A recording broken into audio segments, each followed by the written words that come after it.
पण फायनल निघतो आपल्या परतीच्या प्रवासाला. बाय बाय जरा एकदा फिर बघा. हे आमचं घर. तर या घराला माहीत नाही परत कधी येतोय आम्ही. तर टाटा जरा. खराब असल्यामुळे गाडी काही चालवता येत नाही. एक सेकंड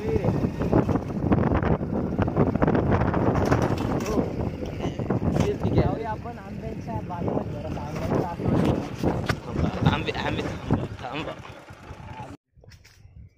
तर आंब्याचा भाग आहे हा. कैरी खाते आमची पवन ढुंगर आणि मी. आमची वही आहे. शेतकरी जरा लागतात त्याच्यामुळे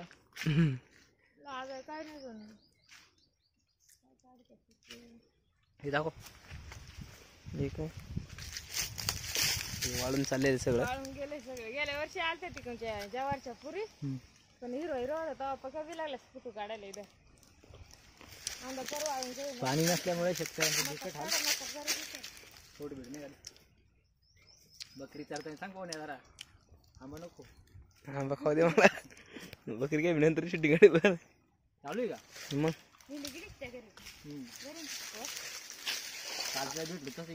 कैरी खाताना आमचे न्यूज रिपोर्टर वैभव होणार. अनेक प्रकारचे शेतकरी इथं बोलवणार नाही तुम्ही खायला. कैरी येस कैरी इटिंग आहे. कैरी कैऱ्या खाल्या भरपूर. चलो वीर पाण्याची डबल. वीरला काही छान नसल्यामुळे आता आपण चाललोय आपल्या दुसऱ्या जमिनीकडे. त्याचं नाव आहे उपळी.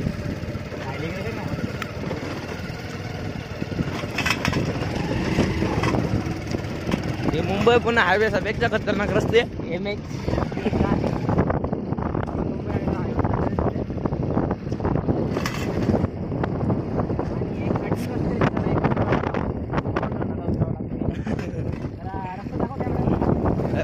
रस्ता सारखा रस्ताच नाही तो दाखवायला कॅमेऱ्यात. आणि हो गाडी एकदम आणि पॉईंट होण्याला फायनल उतरावं लागेल. कारण इथे कठीण चढ.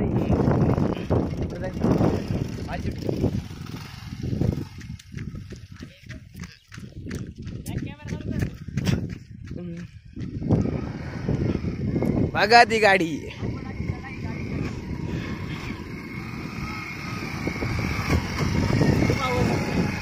रस्ताच नाही. पाऊल वाटेने गाडी आम्ही चढवत आहे वर. इकडं दररोज लोकांना अशा कठीण परिस्थितीतून जावं लागतं. आणि मला खूप दम लागलाय त्यामुळे मी एकदम हळूहळू जाणार वर. सध्या तरी मी व्हिडिओ स्टॉप करतोय. मी फायनली गाडी बसलेलो आहे आता. आणि आपण जरा पेट्रोल बचत चाललेलो आहे आपण आता उपळीच्या दिशेने. सुंदर असं उपळी आहे आमची. पाणी नसल्यामुळे शेत जरा उन्हाळ्यात दिसतील आपल्याला.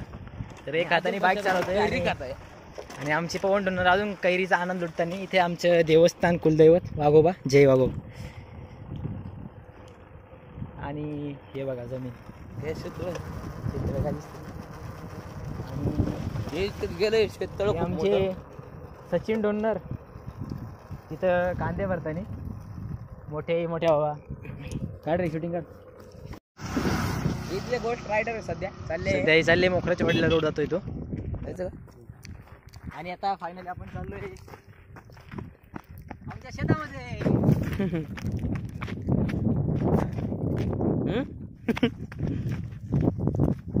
बस जरा आपण मुलाखत घेऊ.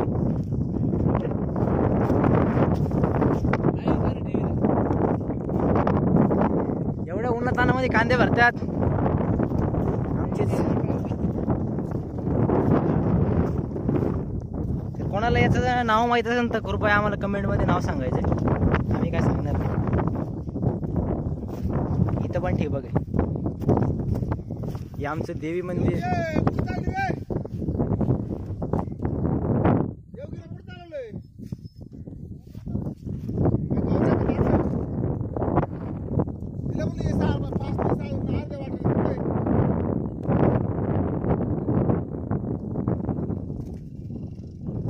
शेतकऱ्यांचा आवाज खूपच मोठा असते. एक उदाहरण भेटलेले आपल्याला. नमस्कार सर. आपलं नाव खूप लाजतात त्याच्यामुळे भाईवानीच कार बांधून घेतलेले सध्या.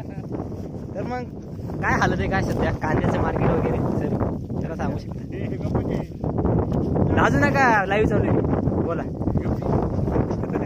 तर शेतकरी लाजला आमचा. तर आपण आपल्या मोठ्याला विचारू, सध्या पाणी पित आहे ते. मग याला काय बाजार चालू आहे मोठे सध्या? रुपये किलो. खोटं नका बोलू, खरं खरं सांगा. 600-700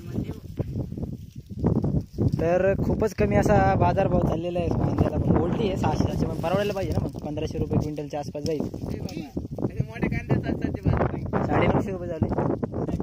तर तुम्हाला परवडतं की 950 रुपयामध्ये? मग सरकारकडून काय मागणी तुमची? बरं यावेळी जाऊन दे, कोण निवडून येणार? तुमचा माणूस कोण आहे? मोदी? मग मतदानच करायचं नाही? पैसे दिले तर कोणी? 5,000-1,000 एवढे लाख? मग त्याने मग तुम्हालाच उभं करायला पाहिजे मग. नाही का? कोण होणार? काय मत आहे तुमचं? 1 लाख रुपये भेटले, तुम्ही काय करशाल? आम्ही एकच मतदान करतो. तुमचं काय मत आहे सचिन डोनर? तुम्हाला काय 1 पापात भेटा तरी चालेल. बरं आता मजाक सोडू आपण, जरा सिरियसली. आमचे मोठे चुलते दत्तात्रय डोनर, तर आपण त्यांना विचारू. तर मग कसं काय मोठा आपले बाजारभाव वगैरे काय?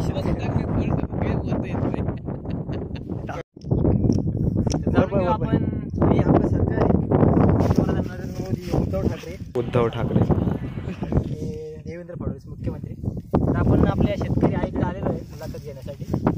कांदे भरताय दिलेलं आहे आणि त्याची आपण एक वेगळं जाणून घेऊया. कुठे येतात तुम्ही कांदे भरताय?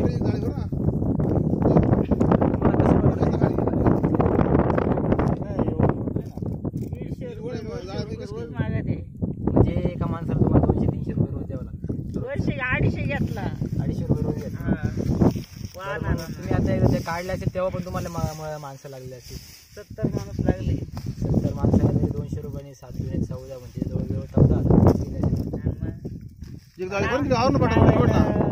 लावणीला किती माणसं लागले? लावणीला तेवढीच 70 माणसं. निंदायला 50. 14 जुने म्हणजे जवळजवळ 30,000 रुपये हेच झाले वगैरे. आणि बाकीचा खत वगैरे खर्च निंदायला 40 लागले दोन्ही वावरायला. जवळ तुम्हाला या वावरात टोटल खर्च एकदम खर्च किती आलेला? 1-1.5 लाख गेला ना. सांगू आता असेल 50 आपण मोठ्या व्हायला विचारू. कॅमेरा जरा झूम करा, कारण मोठ्या जास्त माहिती नाही.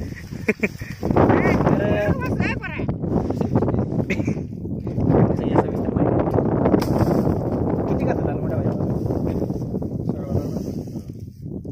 टोटल? म्हणजे सगळ्या मग काय अशा आहे की नाही पैसे होते?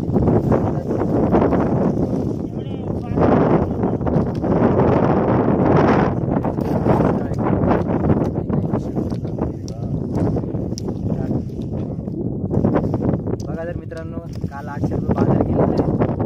काल शेतकरी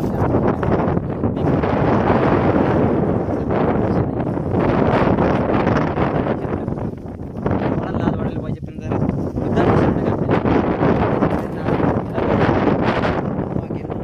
तुम्हाला आम्ही निवडून देऊन उपयोग काय? तर आपल्या शेतकरी आज जगाचा काय केलेलं आहे की तुम्हाला आम्ही निवडून देऊ?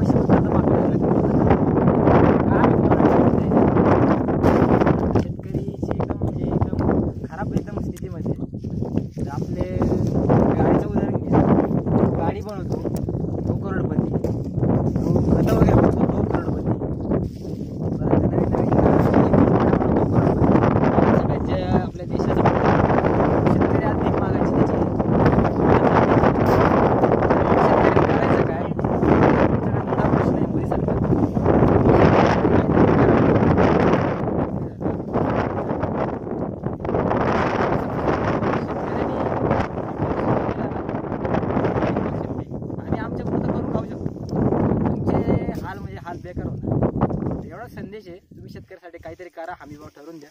कांद्याला तुम्ही कसा हमी भाव ठरवून देणार? तरी तुम्हाला कसं परवडेल फिक्स रेट येते कांद्याला 2-2.5 हजारपर्यंत, 2-2.5 हजार 2-2.5 हजारपर्यंत जरी असला ना काळी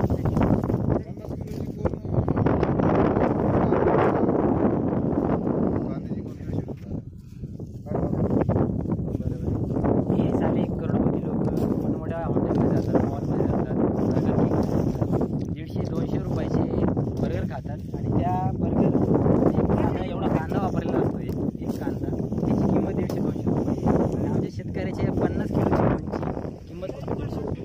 शेतकऱ्याने काय करायचं? तोंडात मारायचं. हे शेतकऱ्याला जर कळत नसेल सरकारला, उपयोग काय त्या सरकारचा? तुम्ही पेट्रोल माग केलं, डिझेल माग केलं, अहो ते कशाला माग करतात? जे करायचं ते माग करा ना. कांदे माग करा, टमाटे माग करा, शेतकऱ्याला जरा फायदा करून जेव्हा शेतकरी सुखी राहील. तुम्ही ते वाक्यच कशासाठी केलं हो? जय जवान जय किसान. आता ठीक आहे, सैन्याला चालू आहे, जनरल व्यवस्थित चालू आहे, त्यांच्या हे चालू आहे, पण आमचा शेतकरी राजा आत्महत्या करतो. जय जवान बोला, जय किसान जवानासाठी करतात आमच्या शेतकऱ्याला बरोबर कष्ट करतात.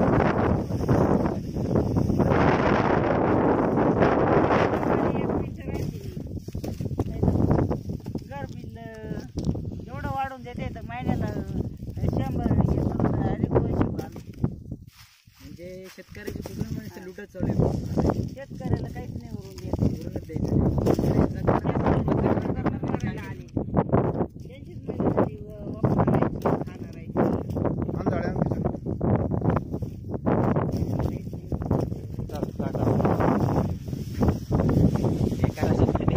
रडायला येऊ राहिले मला. बघू आपल्या व्हिडिओने काय फरक पडत. युजरपर्यंत फक्त एवढा व्हिडिओ पोहोचवा बस, एवढी दिली युजरला. आमचा करायची मुलाखत. आत्ताच आम्ही एक छोटीशी मुलाखत घेऊन चाललेलो आहे. खूप वाईट वाटतं असं शेतकऱ्यांचे हाल बघून. तर सरकारला एक विनंती आहे की कृपया तुम्ही काहीतरी त्याच्यासाठी ठोस निर्णय घ्यावा. आत्ता जशी आम्ही मुलाखत घेतली, त्यापुढे आम्ही अजून शेतकऱ्याच्या मुलाखत घेऊ आणि जास्तीत जास्त तुमच्या पुढे शेअर करू. तर आम्ही अजून यूट्यूबला व्हिडिओ टाकलेला नाही. आमचा जो पहिला व्हिडिओ आम्ही शूट केलेला आहे. आवडत लाईक करा. चॅनलला लवकर तुमच्या पुढे मी मांडे. तर लाईक, सबस्क्राईब आणि कीप सपोर्ट शेतकरी असला तर तुम्ही आणि तुम्ही तर आम्ही. बाय. पण फायनल निघतो आपल्या परतीच्या प्रवासाला. Bye bye. धरा.